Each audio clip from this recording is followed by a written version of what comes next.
parlementaires publient un rapport qui fait débat. Il sera examiné demain en commission des lois et il ouvre la voie à un assouplissement des sanctions contre les consommateurs. Pour ou contre? On posera la question à nos invités dans un instant. D'abord, le détail de ce rapport avec Sandra Cerquera.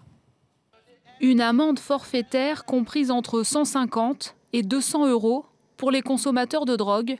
C'est ce que préconise un rapport parlementaire de l'Assemblée nationale. Pas question de dépénalisation. L'objectif est de recentrer le travail des forces de police sur la lutte contre les trafics et de désengorger les tribunaux. Une promesse de campagne d'Emmanuel Macron, qui est aussi l'une des pistes de réforme de la justice. Il faut prendre la mesure de notre échec. On a l'arsenal répressif le plus dur et la consommation la plus élevée. Donc moi je trouve que c'est très intéressant, les propositions qui ont été faites dans ce rapport. On peut maintenir la pénalisation du cannabis et avoir des dispositifs d'amende qui soient plus efficaces que ceux qui existent aujourd'hui, pour que la sanction soit systématique. L'idée est donc de supprimer la case prison pour le simple usager et de la réserver uniquement aux trafiquants. Car aujourd'hui, l'usage simple de stupéfiants est un délit puni d'une peine de prison et de 3 700 € d'amende. Sauf que dans les faits, sur les 140 000 personnes interpellées chaque année pour avoir fumé un joint, la majorité écope d'un simple rappel à la loi ou d'un stage de sensibilisation. Ce qui est peu dissuasif selon les auteurs du rapport. Résultat, la consommation flambe avec un dangereux sentiment de banalisation. Et avec nous, pour aller plus loin ce soir, Esther Benbassa, bonsoir. Vous êtes sénatrice Europe Écologie Les Verts de Paris, membre de la Commission des lois et auteur d'une proposition de loi sur la légalisation du cannabis. Florence Berthoud, maire du 5e arrondissement de Paris, présidente du groupe LR au Conseil de Paris. Danielle Jourdain-Méninger, ancienne présidente de la mission interministérielle de lutte contre les drogues et les conduites addictives. Aurélien Legrand, vous êtes vice-président du groupe FN au Conseil régional d'Île-de-France et vous venez de lancer une campagne de tractage intitulée « Les drogués en bas de chez moi, ça suffit ». Merci à tous les quatre d'être ici. Je résume donc les deux options de ce rapport. Soit une amende comprise entre 150 et 200 € avec poursuite pénale possible, soit une simple contravention comme on l'aurait pour un excès de vitesse. Florence Berthoud, votre avis sur ce rapport? D'abord, le rapport, c'est très bien dit d'ailleurs dans le reportage qui vient d'être fait, il est fondé sur un constat qui est un énorme paradoxe dans notre pays. On est le pays en Europe où les sanctions sont, en tout cas sur le papier, sont les plus fortes. On peut, pour une consommation, j'allais dire une simple consommation, je ne sais pas si on peut parler de simple consommation, mais en tout cas pour une consommation, on peut aller en prison. La réalité, c'est que ces peines ne sont pas du tout appliquées. Il y a un deuxième constat, qui est d'ailleurs, c'est pas le moindre des paradoxes, c'est qu'à côté de ça, le reportage l'a également rappelé, la consommation, elle est en train de flamber. Elle est en train de flamber parce qu'il y a à peu près 700 000 personnes qui fumeraient du cannabis en France chaque jour. Et surtout, nous sommes en France le pays où le nombre de collégiens, de lycéens plus précisément, qui disent avoir fumé du cannabis dans le mois qui a précédé est le plus élevé, pratiquement 17. Ça veut dire quoi? Ça veut dire qu'on a une politique qui ne marche pas. Voilà. Alors, il y a un point qui me paraît très important, c'est que fumer du cannabis ne soit pas dépénalisé. Et le rapport ne propose pas de dépénaliser, c'est extrêmement important, parce que fumer du cannabis n'est pas du tout anodin, peut-être qu'on pourra y revenir tout à l'heure. Ça a même de graves conséquences pour la santé en termes de décrochage scolaire. Pour autant, une fois que l'on a dit ça, que l'on affiche le fait qu'on peut aller plus loin, voilà, un consommateur qui en même temps va être un petit dealer, il va pouvoir, fort heureusement, être poursuivi et aller en prison. Mais il faut aussi désengorger et il faut surtout, enfin, mettre en place une politique de prévention qui soit une politique de prévention digne de ce nom, mais où aussi on explique aux plus jeunes les ravages du cannabis. Esther Benbassa, sur ce rapport, sur ce qu'il préconise, ces deux options, qu'est-ce que vous en pensez ? Tout d'abord, je pense que l'amende forfaitaire délictuelle ne coupe pas la personne qui est en question, le consommateur, d'avoir des peines de prison, d'être poursuivi, d'être inscrit sur un registre de consommateurs, et ainsi de suite.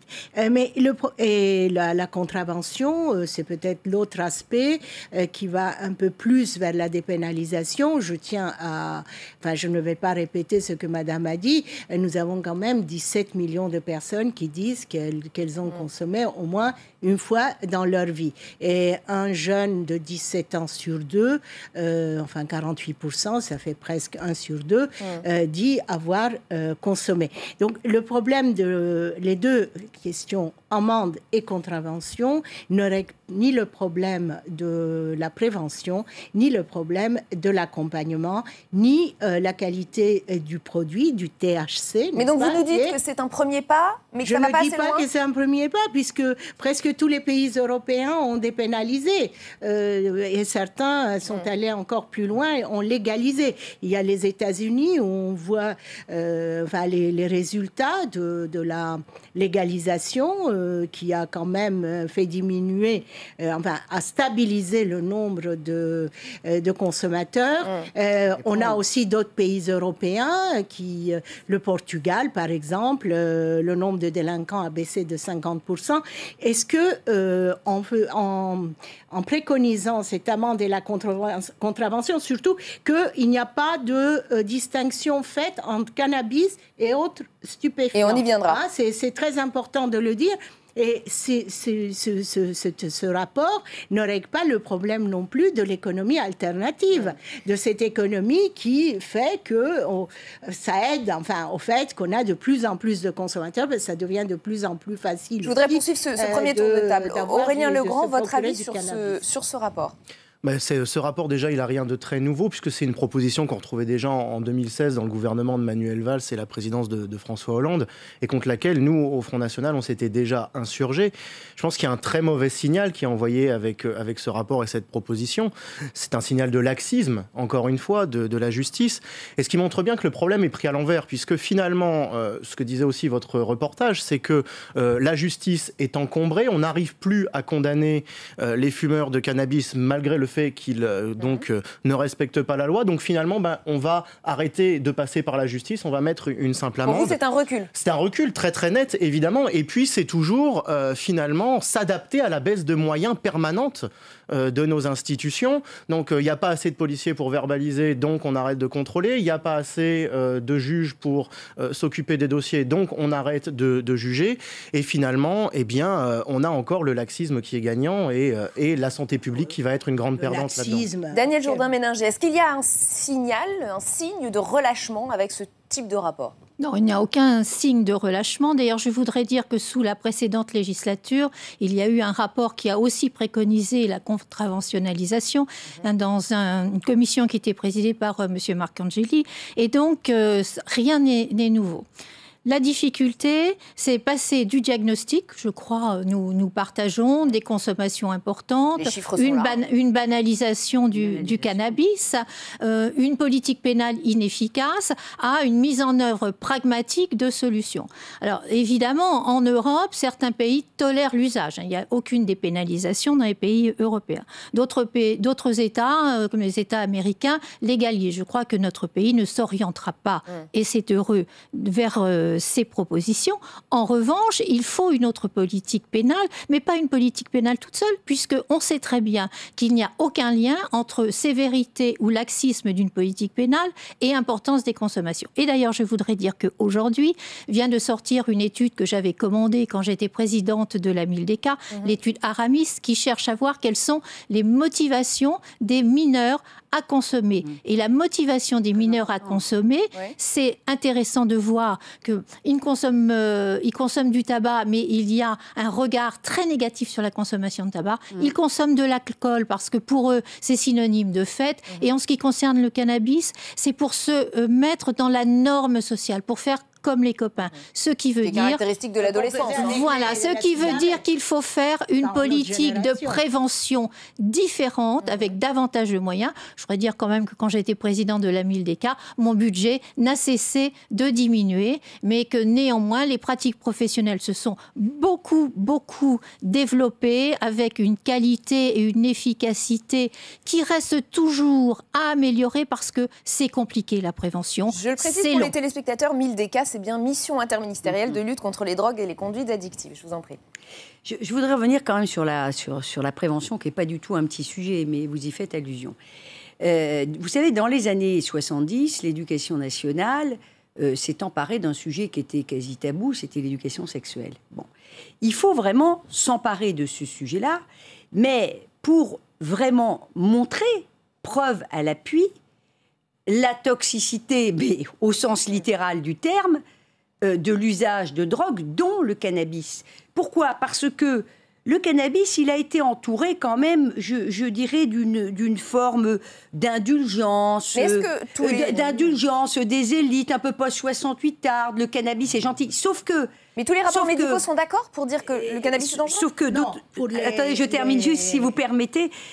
Entre le cannabis d'il y a 15 ans, vous me confirmerez, et celui d'aujourd'hui, on voit bien que le THC, vous y faisiez allusion tout à l'heure, a augmenté de manière vertigineuse, ça a plus que doublé, et c'est un produit qui est particulièrement toxique au sein du cannabis. D'ailleurs, il y a un rapport de l'INSERM que j'avais commandé qui détaille très précisément quels sont les ravages que le cannabis fumé à dose intensive fait sur le cerveau des jeunes jusqu'à 25 ans, puisque c'est un cerveau en maturation. Et ce qui est intéressant aussi, c'est de voir qu'aujourd'hui, les experts sont d'accord pour dire attention, les adolescents. Il y a unanimité des experts en la matière. Des experts. Le sujet, ce n'est pas le cadre de 45 ans qui fument pour se détendre le soir en rentrant du travail. Notre préoccupation, ce sont les adolescents, ce sont les jeunes. 17% des lycéens. Il faut aussi, bien sûr, on est d'accord là-dessus, mais il ne faut pas non plus... dramatiser. La plupart des gens qui consomment, c'est une consommation récréative. Mais cela n'empêche pas que l'addiction, en revanche, au cannabis, est très dangereuse, comme toute addiction. Moi, je suis aussi pour qu'on procède à une amende ou à une contravention pour l'absorption d'alcool, et dans les quantités phénoménales qu'on connaît chez les jeunes. L'alcool est aussi dangereux, sinon plus, que le cannabis. Écoutez, dans ce domaine aussi, on n'a pas fait grand-chose. Et la prohibition, on sait ce qui est arrivé aux États-Unis avec la prohibition de l'alcool, puisqu'on avait de l'alcool. Pour en rester sur le cannabis, donc là, c'est la même chose. Pour vous donner une idée de ce qu'Emmanuel Macron veut faire. Dire alors que... Quoi ?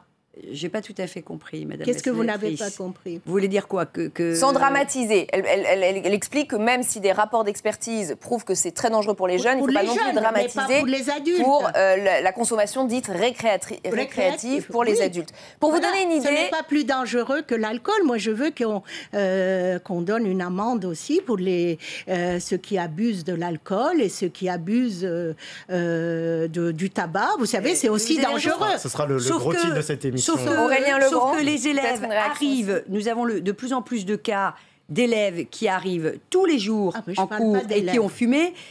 À ma connaissance, fort heureusement d'ailleurs, on n'a pas des élèves qui arrivent tous les jours... Ivres à l'école. Ivres, bon. Aurélien Legrand. Il est évident, je pense qu'on est tous d'accord autour de cette table, que la politique... Je parle des adultes. Merci. Allez-y. Il est évident donc que la politique de prévention est absolument nécessaire, et la politique de soins, puisqu'on a parlé d'addiction, et je pense que c'est aussi quelque chose qui est important. Mais je ne pense pas, et notamment vis-à-vis de la jeunesse, qu'on envoie un signal très positif en banalisant cette consommation avec le passage à une simple contravention. Alors, on parle de la prohibition des années 30 aux États-Unis, on est un peu loin de ça, mais on est en droit de se poser aussi une question sur l'échec de la politique répressive qui est la nôtre actuellement, tout simplement sur le fait qu'elle n'est pas appliquée, cette politique. Votre reportage l'a dit, et tout le monde le sait, alors que la loi prévoit de fortes amendes, 3 750 € d'amende, c'est quand même des sommes qui restent dissuasives, notamment pour des jeunes, et qui pourraient faire réfléchir, eh bien cette politique n'est pas appliquée, et finalement les tribunaux condamne uniquement à de simples rappels à la loi. Ils sont face à un afflux de consommateurs grandissant. Mais c'est toujours la même chose. C'est la même logique que ce que je dénonçais tout à l'heure, c'est-à-dire qu'on renonce devant la difficulté. Mais quand on parle de centaines de milliers de personnes, évidemment, la sanction devient plus compliquée. Et la sanction est nécessaire, je pense. Cela fait des années que le débat existe en France. Faut-il une dépénalisation? Faut-il une légalisation? Un simple contrôle des usages? En attendant, jamais le marché de la drogue n'a été aussi prospère. Il génère aujourd'hui un chiffre d'affaires de plus de 2 milliards d'euros. On va en parler dans un instant. D'abord, cet état des lieux de la consommation de drogue en France avec Nelson Guetten. Le cannabis, drogue illicite la plus consommée en France, représente 80% de la consommation de stupéfiants. En 2016, 11% des adultes âgés de 18 à 64 ans, soit environ 4,1 millions de personnes, ont fait usage de ce produit au moins une fois dans l'année. Parmi eux, on dénombre 1,4 million de consommateurs réguliers, soit au moins 10 fois par mois, et 700 000 consommateurs quotidiens. Chez les jeunes de 17 ans, 48% ont déjà fumé du cannabis et 9% sont des fumeurs réguliers. Si le nombre de consommateurs en France se stabilise depuis 4 ans, l'usage du cannabis reste très élevé. En comparaison avec les autres États européens, la France est en tête des pays les plus consommateurs de cannabis. Avec 11% de fumeurs, les Français sont devant l'Espagne et l'Italie, chacun à 9,2%, et loin devant l'Allemagne. Plus surprenant, les Pays-Bas, pourtant seul pays européen à avoir légalisé le cannabis, n'est qu'à 8%. Et je voudrais ajouter cette phrase d'Emmanuel Macron en septembre 2016. Aujourd'hui, le cannabis pose un problème en effet de sécurité, de lien avec la délinquance dans des quartiers difficiles, de financement de réseaux occultes. On voit bien que la légalisation du cannabis a des intérêts de ce point de vue et une forme d'efficacité. Voilà ce que déclarait Emmanuel Macron en septembre 2016. Oui, mais tout à fait. Regardez un petit peu Parce qu'on n'a pas encore parlé de ce problème de sécurité les États américains qui ont légalisé, et dernièrement la Californie, qui est le plus grand État américains.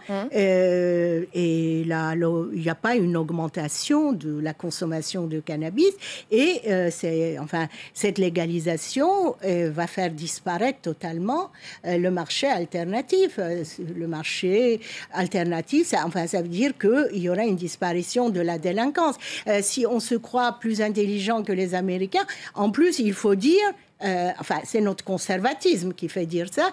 La légalisation pourrait également générer 2 milliards d'euros de bénéfices qui pourraient être employés pour la prévention et pour l'accompagnement des addictés. Danielle Jourdain-Méninger. Moi, je pense qu'il est très dangereux de comparer des civilisations et des économies qui sont extrêmement différentes. Aux États-Unis, dans les États qui ont légalisé, vous avez d'une part un comportement plutôt hédoniste. Vous avez des start-up qui sont en train de se monter parce que ça génère effectivement beaucoup d'argent. Vous avez un pragmatisme que l'on ne connaît pas dans nos pays européens. Dommage. Et quant à la baisse des délits, évidemment, puisque ça n'est pas pénalisé, puisque c'est devenu une activité légale. Oui, donc c'est normal. Statistiquement, les chiffres baissent. Statistiquement, ça baisse. En revanche, on constate une explosion de la consommation d'héroïne aux États-Unis. On constate aussi que les opiacés sont prescrits de manière importante. Donc, il faut s'interroger sur l'effet... Vous voulez dire que ça a fait vase communicant ? Il faut s'interroger. Il y a eu... Il y a en tout cas cette notion d'hédonisme, mais c'est très important, la notion aussi que vous évoquez, l'hédonisme, jusqu'où ça va. Bon, parce que c'est un problème civilisationnel. Je ne suis pas sûre qu'il faille être d'ailleurs dans le registre de la morale, il faut être dans le registre du pragmatisme et puis de la construction d'une société du vivre ensemble. Moi, j'ai regardé les études des États-Unis, je me hasarderais bien d'établir une relation entre l'un et l'autre, mais je constate que les États-Unis que vous pointez comme un peu modèle sur le sujet. Pas moi. Non, mais Madame la sénatrice. Non, mais que vous montrez un peu modèle sur ce sujet-là. Oui, mais les chiffres sont absolument calamiteux sur les consommations de drogue dure. Voilà. Ça n'a rien à voir, le cannabis et les drogues dures. Il y a quand même... Vous allez réagir, Aurélien Il y a quand même des questions, à un moment donné aussi, d'affichage. Voilà.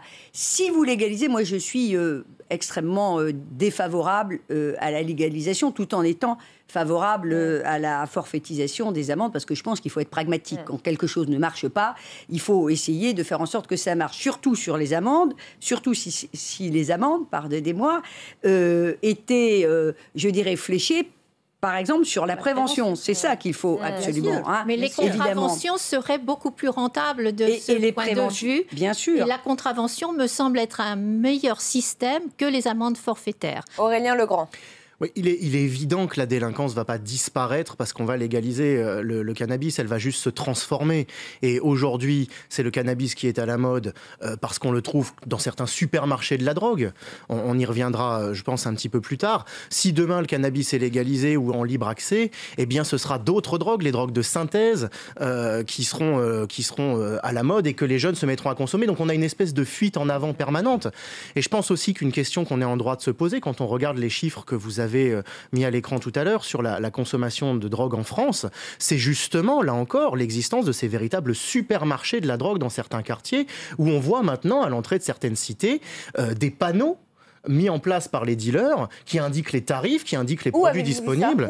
Alors on trouve ça facilement sur les réseaux sociaux. Hein, vous savez, c'est la magie de la communication moderne. Alors j'ai pas d'exemple là qui viennent, mais on en trouvera sans aucun problème. Je pense que les téléspectateurs qui nous regardent n'auront aucun problème à trouver ça sur les réseaux sociaux. Alors justement, je voudrais qu'on élargisse le débat, excusez-moi, et qu'on revienne sur la première salle de shoot française. Cela fait un peu plus d'un an qu'elle a été installée dans le 10e arrondissement de Paris. Un pari globalement réussi, nous dit la mairie de Paris. Écoutez ce qu'en pensent certains riverains, interrogés tout à l'heure par Nelson Guetten, qui au passage a eu beaucoup de mal à réaliser son tournage, tellement la tension est grande sur place. Bien sûr.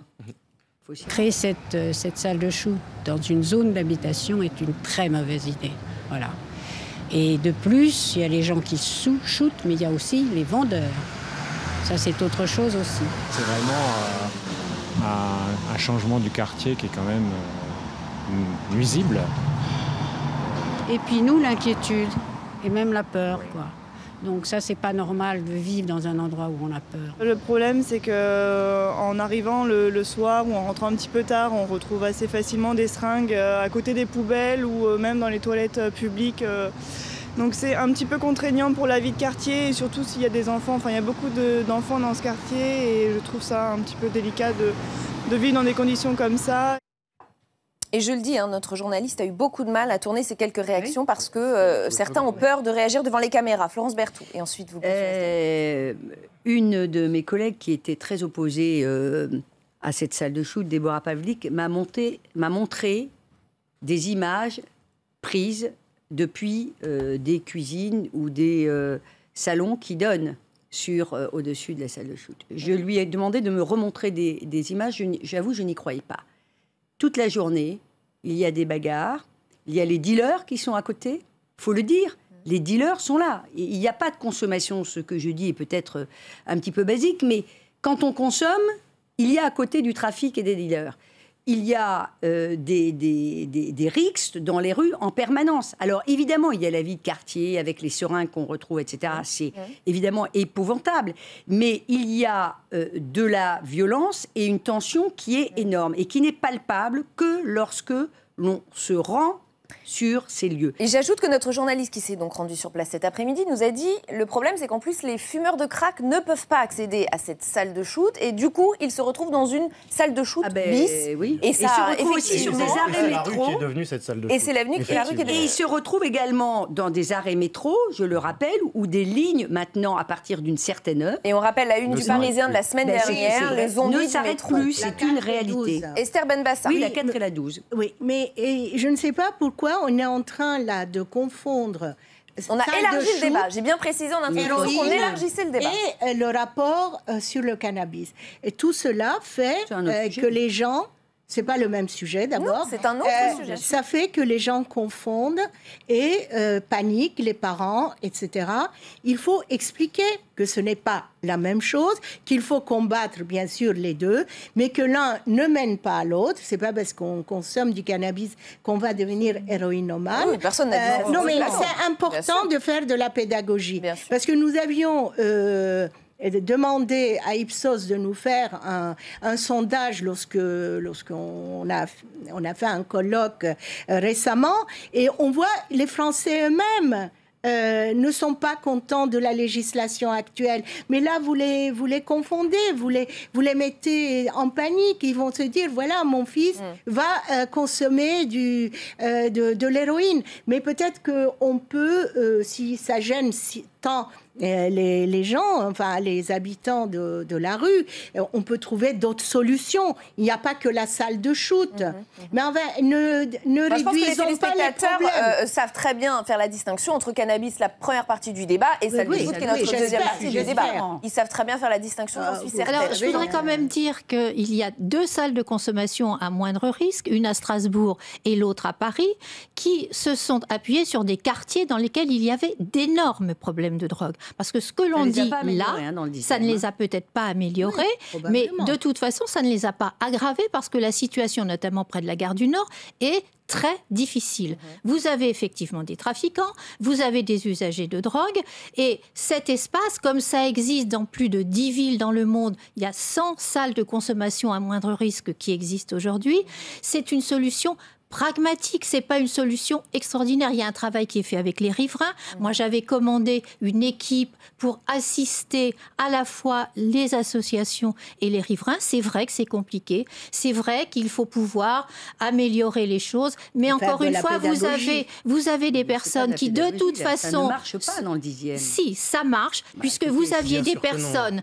qui se droguaient dans les escaliers des parkings, et qui dans les halls d'immeubles. Et dans les escaliers des parkings, et dans les halls d'immeubles, et devant, et chez les gens, dans les halls des gens. Ce ne sont pas les mêmes. Il faut regarder les images que les riverains mettent en ligne. Globale. Moi, je fais autre chose que regarder les images. J'y vais au titre de mes anciennes fonctions. Nous aussi, on y va, justement. C'est pour ça qu'on fait des campagnes. Moi, je n'y vais pas pour faire de la politique, ni pour faire de la morale.